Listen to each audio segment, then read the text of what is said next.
मेरे साथियों, कैसे हैं आप लोग। आशा करते हैं आप लोग की पढ़ाई मस्त और ज़बरदस्त तरीके से चल रही होगी। साथियों, आज का जो हमारा टॉपिक है वो झारखंड पुलिस कांस्टेबल 2024 में जो पेपर फर्स्ट है, जो हिंदी का पेपर है और जिसमें क्षितिज भाग 2 एनसीईआरटी बेस पे जो हिंदी की बुक है उसी का पहला पेपर होगा। और वो वाले बच्चे भी देख सकते हैं जो कक्षा 10 में हैं और क्षितिज भाग 2 के बारे में पढ़ना चाहते हैं, व्याख्या जानना चाहते हैं, तो वो बच्चे भी पढ़ सकते हैं। और बाकी झारखंड पुलिस वाले तो पढ़ ही सकते हैं, उनके लिए तो ये मोस्ट इम्पॉर्टेंट है। ठीक है, सूरदास ने लिखा है, जो पहला चैप्टर है सूरदास जी का है। और पहले सूरदास जी के बारे में थोड़ा सा जानते हैं, उसके बाद जो सूरदास जी का पद है, काव्यखंड उन्होंने लिखा है, उस काव्यखंड की व्याख्या समझेंगे। उसके बाद प्रश्न उत्तर भी जो भी बनते हैं सारा डिटेल आपको देंगे। तो आइए थोड़ा सा सूरदास जी के बारे में, उनका जीवन परिचय देखते हैं। उसके बाद फिर आपको पद की व्याख्या बताएंगे। ठीक है, आइए स्टार्ट करते हैं वीडियो को बिना देरी किए हुए। सूरदास का जन्म 1478 में हुआ था।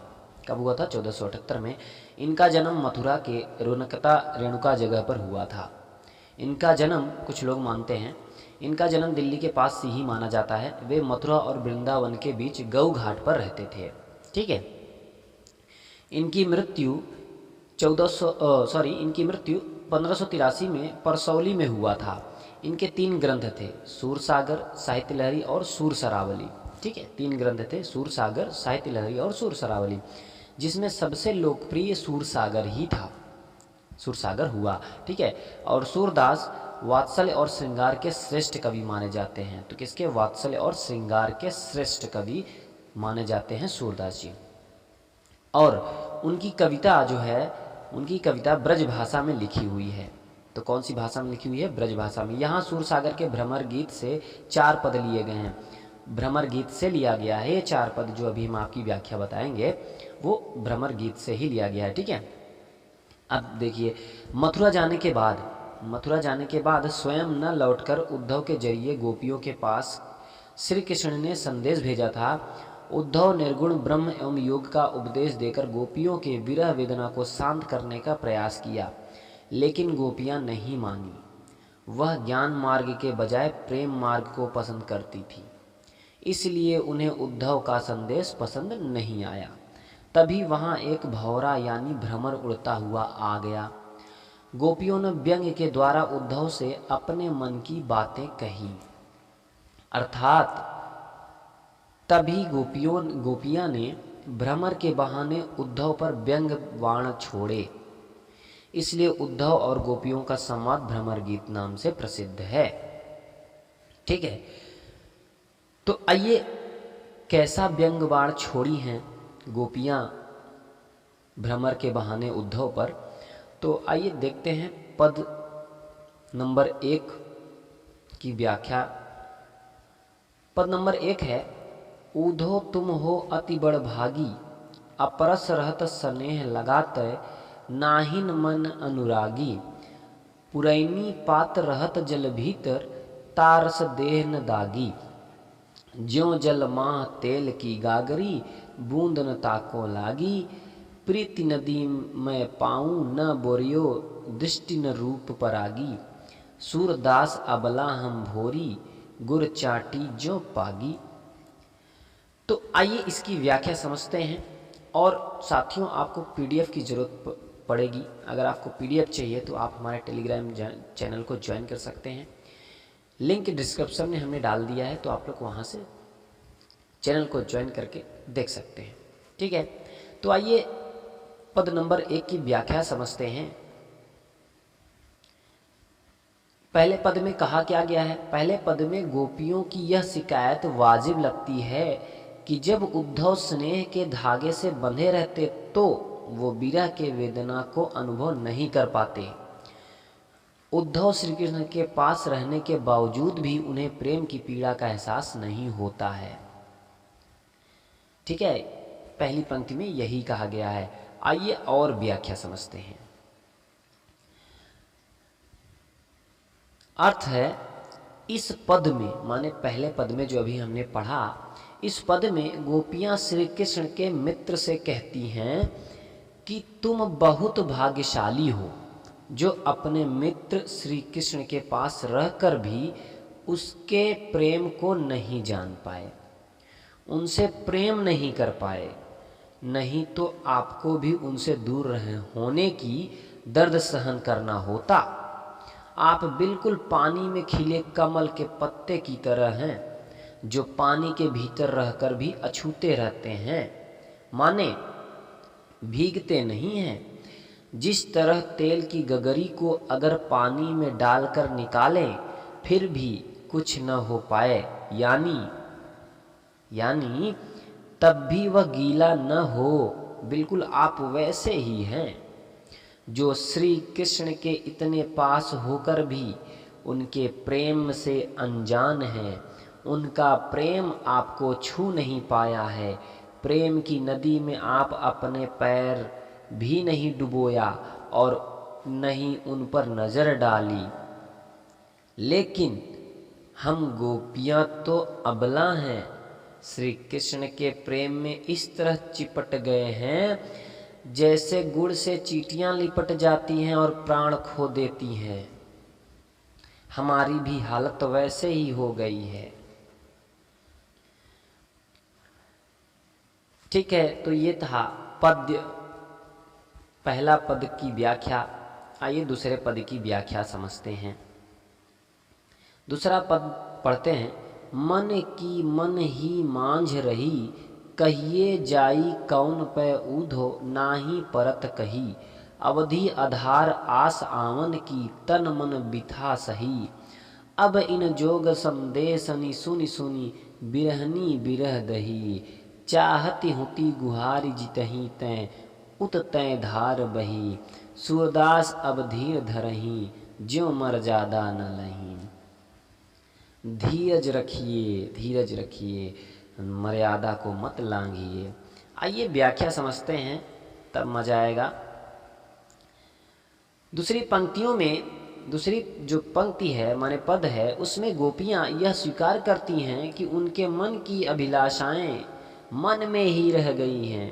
कृष्ण के लिए उनके प्रेम की गहराई को प्रकट करती हैं दूसरे पद में।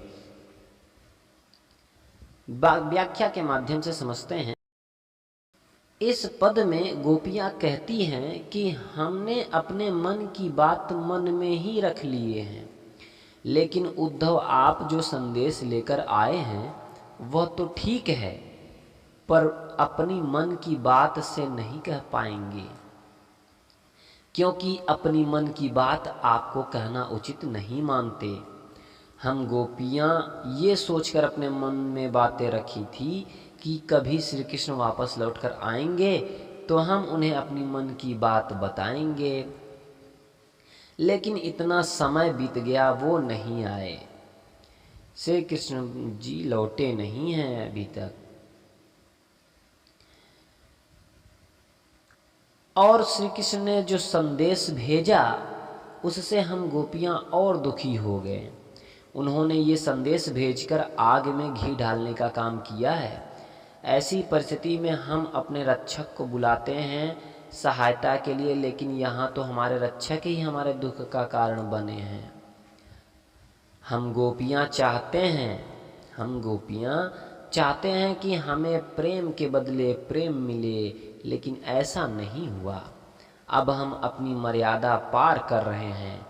हम अपने दिल की बात नहीं बताना चाहते हैं, लेकिन अब हम बताते हैं कि हमें कितना तकलीफ हो रही है।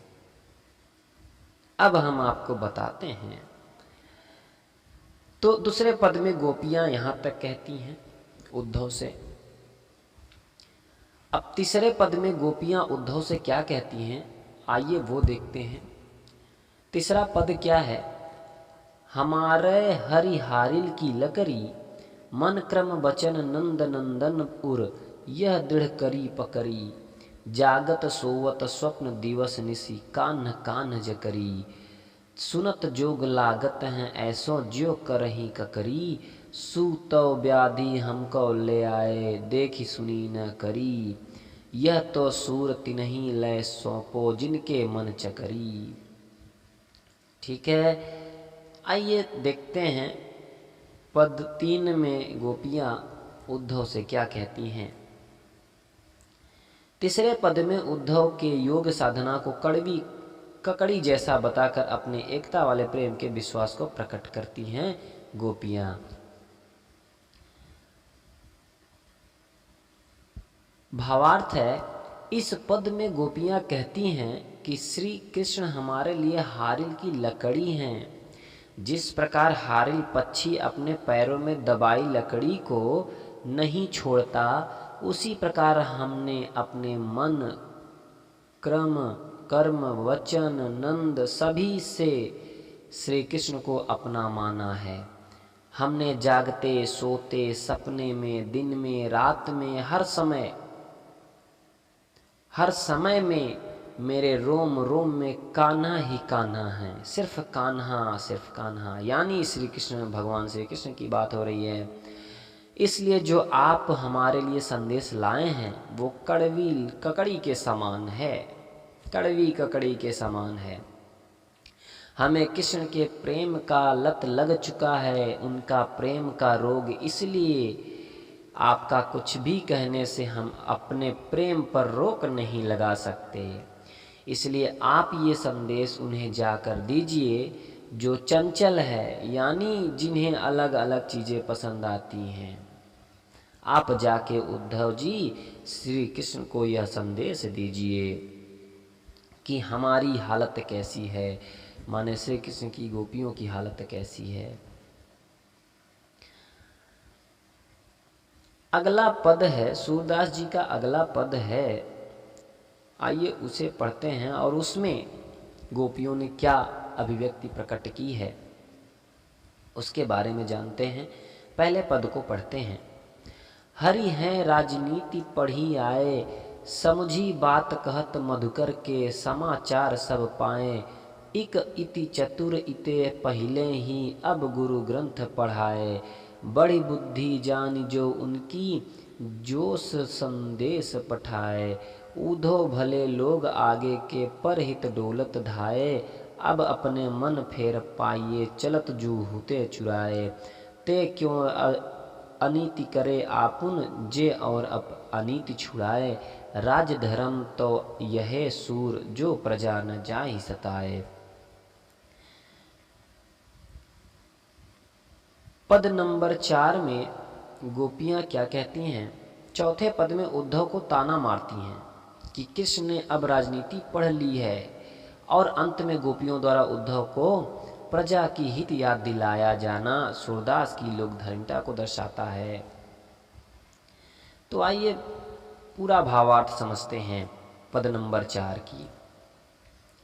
इस पद में गोपियाँ कहती हैं कि श्री कृष्ण वहाँ जाकर राजनीति पढ़ ली हैं, इसलिए वह अपना फ़ायदा नुकसान देखकर कोई कार्य करते हैं, क्योंकि वो तो पहले से ही चालाक थे और वो वहाँ मथुरा जाकर बहुत से ग्रंथ पढ़ लिए हैं।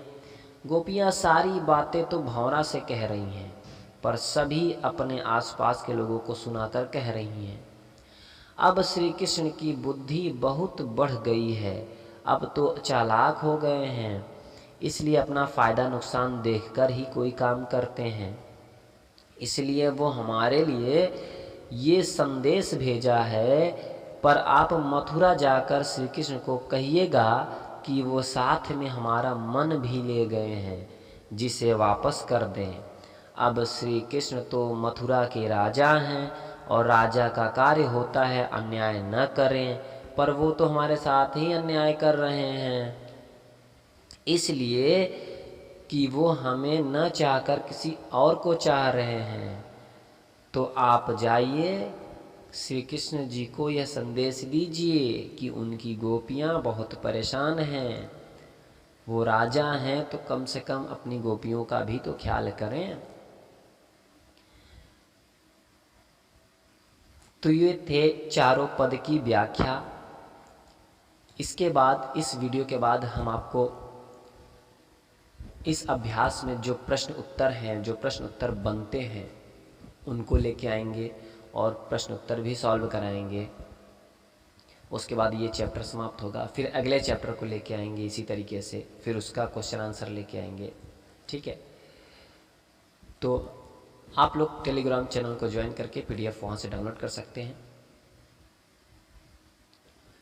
अगर वीडियो पसंद आई तो एक लाइक और चैनल को सब्सक्राइब जरूर करिएगा और अपने दोस्तों तक शेयर जरूर करिएगा।